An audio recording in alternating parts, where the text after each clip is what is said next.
దగ్గరికి వెళ్ళటానికి సాహసించడం లేదు. లక్ష్మీదేవి కూడా ఆనందంగా ఉన్నప్పుడు పక్కనున్న తల్లి కానీ ఇంత ఆవేశాన్ని ఎప్పుడూ చూడలేదు. తన భక్తులకు భాగవతులకు హాని తలపెడితే భగవంతుడికి ఎంత కోపం వస్తుందో సింహావిర్భావమే మనకు ఉదాహరణ. అందరూ ప్రహ్లాదుడి దగ్గర వచ్చారు. అయినా ప్రహ్లాద, నీకోసం నీ మాట నిలపడం కోసం స్వామి వారి విధంగా వచ్చారు, నువ్వే శాంతింపచేయాలిగా. అందరూ వెంట నడుస్తూ ఉండగా అమ్మవారితో సహా ప్రహ్లాదుడు నమస్కరిస్తూ దగ్గరికి వస్తున్నాడు. శ్రీమత్పయోనిధి నికేతన చక్రపాణి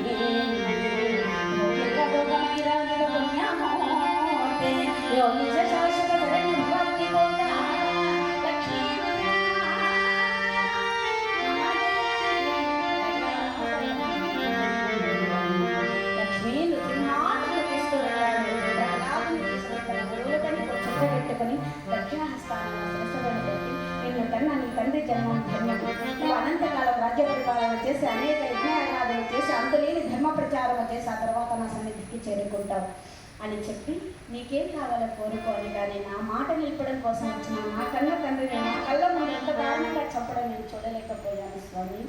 ఇంకా నా వంశంలో పుట్టినటువంటి వాళ్ళని ఎవరైనా చంపదని చెప్పి మాట ఇవ్వండి అన్నాడు. అలాగే మాట ఇచ్చాడు. ప్రహ్లాదుని రాజ్యాభిషేకం చేసి మన వెంకటాచలానికి నడువు భాగమైనటువంటి అహోబిల క్షేత్రంలో లక్ష్మీ నరసింహస్వామి వారిగా నెలకొని ఈనాటికి కూడా పూజలు అందుకుంటూ ఉన్నాడు. ప్రహ్లాదుడు అనంతకాలం రాజ్య పరిపాలన చేసి అనేక యజ్ఞయాగాదులు చేసి అంతులేని ధర్మ ప్రచారము చేసి తర్వాత విష్ణు సాన్నిధ్యాన్ని పొందాడు. ఈ భక్త ప్రహ్లాదుడి యొక్క సచరిత్ర విన్నటువంటి మీ అందరికీ కూడా ఆ లక్ష్మీ నరసింహస్వామి వారు, అలమేలు మంగమ్మ తల్లి, వెంకటేశ్వర స్వామి వారు ఆయా ఆరోగ్య అష్టైశ్వర్యాలకి రక్షణ చేయాలని చెప్పి కోరుకుంటూ ఈనాటి కథాంగనానికి మంగళహారం ఇస్తున్నాను. శ్రీనివాస గోవింద శ్రీ వెంకటేశ్వర